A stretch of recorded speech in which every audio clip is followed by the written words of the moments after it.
seated quite a bit below that, but I mean, he has carved through nearly everybody he's run into this weekend. A couple of the biggest upsets of the entire tournament.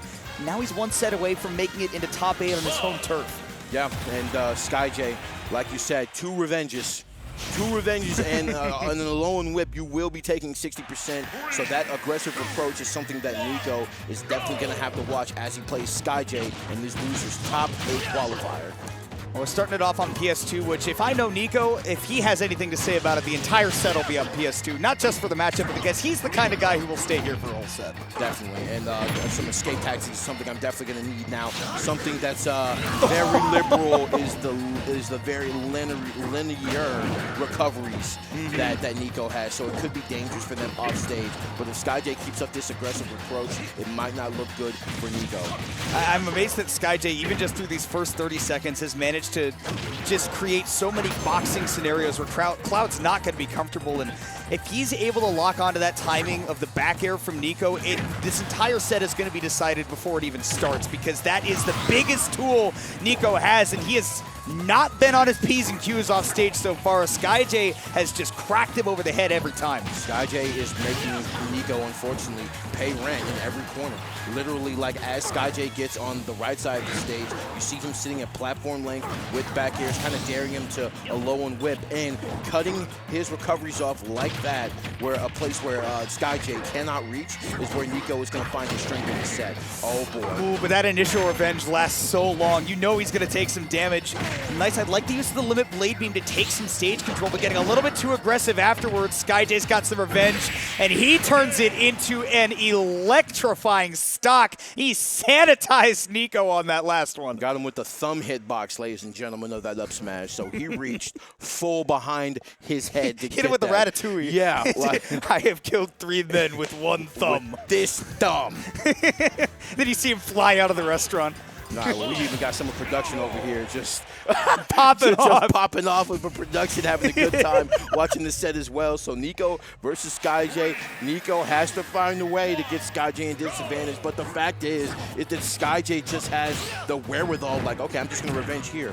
36! Down throw into forward smash. I mean, again, you really have to kind of pick your poison there, because if you DI in, you're going to eat a bunch of up airs. If you DI out, you're going to eat that forward smash. Man, Skyjay, 15 seconds, 75%, and a ledge trap. Niko finally able to make some distance, but he can make as much distance as he wants to. He has not been able to just safely throw out his moves and build up that damage. This is the scenario he's been craving. Right, and we see Niko just on the corner right now, just waiting on a move from Skyjay. Doesn't want to overextend, but at the same time, it's just difficult because, you know, he can revenge any time. But cutting off the recovery with the cross slash, very well done by Niko.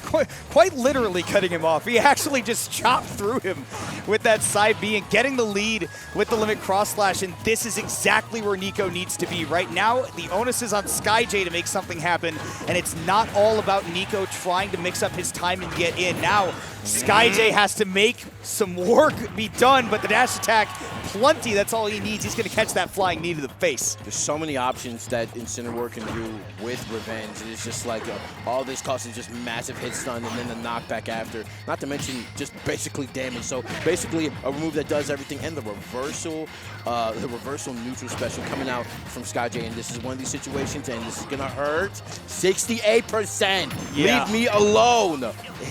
Good by Niko there to be DIing out on that up air as well. Otherwise, he definitely could have been taking a trip into the top blast zone, and much earlier than expected. Nice catch with the limit climb hazard, though. Skyjay with that quick air dodge back to the ground, though, actually turns it into his own advantage. Now the question is, can he get around the devilish ledge trap of Cloud Strife? Right here, and this is where the money's been made for both these characters, literally sitting at platform lane and expanding the options. So Niko getting that stock right there, and I have to just, you know, I feel like Skyjay is just, you know, can be so deadly once they're in the driver's seat and once they're just on the offensive. But right now, in this defensive gameplay that Skyjay has to expend to survive, he's doing such, like, not that great of a job right now, and literally Niko is taking them coast to coast, still sticking with this 2-stock lead. 64%, I mean, any kind of throw from Incineroar is going to be able to do it at this point. And how about the command grab? Get that Alolan Whip. Skyjay definitely showing off what that can do in the air, right? You get opportunities to counter, you know, whatever aerials you're going to catch from your opponent because he got armor on that move so long as he can get close enough. But right now, he's not getting anywhere. Amazing tech, though, and Skyjay staying alive. It's one of these situations.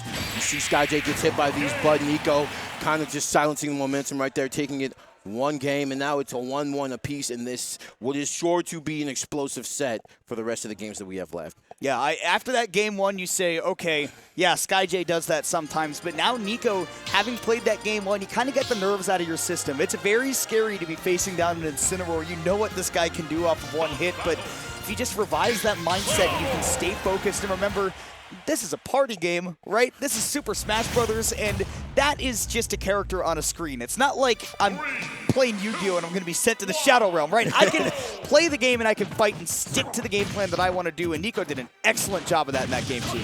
Yo, let's see if they can extend it more. So now, kind of like a grappler's worst nightmare, is giving my opponent even more space and kind of just waiting and was getting the wind-up ready for that side smash. And literally, Niko kind of just like, hey, like I can get all of this good stuff right here. Actually, unfortunate for Skyjay that he parried that aerial on landing because it looked like he was ready to punish a non-parry. And he's ready to punish Niko trying to get back to the ledge. It just seems like every time Niko has an idea to just kind of shuck Skyjay off the ledge, he's just ready to hit him right back. Definitely. We see Niko kind of on the offensive right. Oh my goodness, I felt that back here. Like it hit so hard, like the screen froze. Unbelievable. With the bassy speakers they got out in the venue here too, like everybody out there felt it too. Okay, here we go, on ledge once again, and Grappler's worst nightmare as just more space, but he says no problem, we'll use that to get an advantage on the ledge right here, but back here is being traded, and Niko will win that trade. And it just seems like every time Niko's just kind of hovering in the air near Skyjay, I mean, he's just putting a little bit of a squeeze on him, right? And when am I going to throw out that back air? It almost becomes like a game of chicken that eventually you're either throwing out that counter or you're waiting for a big whiff. But yeah, Skyjay just not having answers to too many of these retreating back airs unless he has the timing on lock. And Niko, I mean, he's locked in at the moment. He's actually taking the lead. Wow, Niko playing so fundamentally and immediately expends it like, hey, I need the damage, and we'll get the alone whip, and it was 2 exchanges that allowed Skyjay to get back on top in this game so far. If you're playing well as an Incineroar, all you need is a couple neutral wins to take the game, or at least take that stock down throw. Don't DI in, and he doesn't. That's very fortunate, because otherwise Skyjay got a free down air there. Niko, though, man, he is just rolling right into Skyjay's hands. He has got to create that distance, and with a perfect shield poke back air, last stock here in Game 3. Now 60% is definitely something that he can muster, but 83 off that Skyjay with a reversal on the darkness lariat and just more back air. So I was going to say revenge definitely going to be playing a factor here in this last stock, and he is clearly cruising to try to get the biggest possible punish. That's not going to be it, but another darkness lariat, a back throw to get back on ledge. But now I have a comeback mechanic, but it will not be in use here. Skyjay with a big back air to send this into Game 4. Yeah, definitely caught him trying to drift away, which he's seen so many times on those backers, whether it's been on a cross-up or whether Niko's had stage control. He knows that he's been drifting away on so many of those, and Skyjay has definitely noticed that and been waiting, right, for one of those to be misspaced so that he can swing back. Incineroar has an amazing backer out of shield, just doesn't often get the opportunity to use it because most people don't try to pressure him on shield. Cloud gets the opportunity to do that, but if you mess up there, it's going to be a big hit and return, and he definitely clobbered him for it. One game away from making it into top 8. Niko has got to fight back. On small battlefield, this is kind of what Skyjay wanted. 46 off of 1 exchange after the revenge, and is lucky that up B from Skyjay did not clip and put him in an off-stage situation. Got him back to stage, but right now both these players trading blows. I love Niko just putting this fake pressure onto the platform, not committing to any big swing that Skyjay could potentially revenge or just get off the platform for free afterwards. And that's going to be punished big time. Down throw, he's looking for that DI in because it means an up air or a forward air afterwards. And that instant double jump forward air means Skyjay takes the lead, but he's getting sent to the depths by that swing, getting sundered onto that second stock. Right, we saw Skyjay get a little bit satiated off of that last stock and got caught slipping at the wheel. Niko taking great advantage right now. Love the offense by the 2 and the weight, but still the revenge. Just it started up so quick and was able to just get that revenge off, and another another alone whip in a situation where the damage just mounts continuously for Niko. And that was a big drop there by Niko too. He had a huge opportunity to do something on that ledge trap, really put the pressure on Skyjay, but he just ran back to center stage, gave him a lot of space to get back for free, and now we're back to an even game. And in fact, I mean, a back throw near the ledge if Skyjay gets it can be big, but Niko's thinking even bigger with another helm splitter. It is one stock left for Skyjay in this game 4. And Niko finally just having the wherewithal to go down there and challenge Skyjay. It's been a little scary just because, you know, he doesn't want to put himself in a bad situation with the linear recovery, but Niko taking a risk right there and then paying off in a big, big way.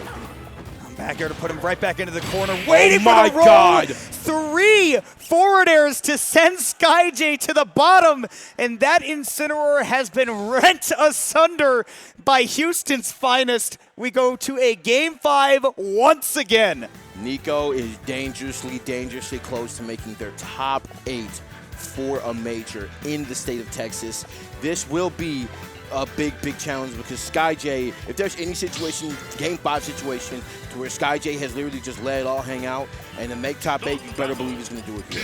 Well, we got to see if Niko can continue with the advantage. We got the mid-set handshake because it's just been that kind of back and forth. You can't help but respect it. Game 5. Back to small battlefield. The crowd out there is giving their all for Niko, and you know that he has given his all in return on the sticks to try to make the home state proud. Here we go. So also a good start right here for Niko so far, 52%, and slowly, like, he has to figure out a way to just kind of keep Skyjay in check with the alone whip, with the darkness lariats on negative frames. Oh My goodness. Skyjay with the intelligent side B off stage. Knew that Niko's recovery patterns were a little bit predictable, saving it for that game 5, and knowing that just a little dink would be enough to keep him far away from the stage. Skyjay playing with the lead now, and he's getting even more aggressive with it. Wow, and another long whip, and this is what I was talking about. Skyjay taking everything he can get at the moment, and 89% owned with no stocks gone, and wow, just barely missing that, but this next one's gonna hurt. But the run up forward tilt, enough knockback and damage to get Niko out of there, and all of a sudden, Skyjay with a 2-stock lead. And he is still holding on at 123. Incineroar against a no-rage Cloud can live for a while yet. You see those back airs are barely putting him into the magnifying glass. He's just trying to make his way back on, hopefully to get a revenge in his mind. Refreshing the resources on the Blade Beam as well. He is going great guns right now. And it's so difficult. Like, Skyjay understands that, hey, back throws and back airs are coming, but a quick dash attack, Niko finding a way to just stay in this game, and right now you kind of have to play a perfect stop. That's really what he needs. We saw him do quite a bit of that in the game 4, but he has got to come back from a tough scenario. At 79%, Skyjay's got him stuck at the ledge, and if you eat one more Lowland Whip near there, kiss the stock goodbye. Niko finding a way to snipe him out of that side, out of that up B right there. Okay, the platform reads, the grab. We gotta find a way to slowly control the rest of this game and get this stock so I can mount a comeback. And I like that side B off stage. Well done. Oh my goodness, and Skyjay with the air dodge down with almost no lag accrued from it. He's gonna do it again. Niko doesn't have an answer for it. Can't close it out on the ledge trap either. Barely escaping the Alolan Whip as well. And here's a revenge. Skyjay might just be able to do it on one more hit. He has to survive. He has to make sure that he doesn't enter in another exchange. Will get the side B here. Revenge is gone. You're at 91%, Niko. You have to play perfect. But he literally comes back with an Alolan Whip from the Angel platform. And this is so close. Niko trying to survive, and Skyjay literally does not need a lot to get this stock. Can you get it started? Well, Niko right now getting the shield poke with that back air. Skyjay just trying to find one more Alolan Whip to get that Cloud off stage. Might be the defining factor, but Niko, he's got limit. Two forwards into the finishing touch. Oh my Houston God! in top 8. Niko, he has just done the impossible. A 3-stock comeback against Skyjay, and the crowd erupts. Speechless. I have no words that he literally went for that gambit in the most dramatic fashion, and now Niko is in top 8 of Lost Tech City with a 3-2 over the 8th seeded Skyjay. Texas, stand up.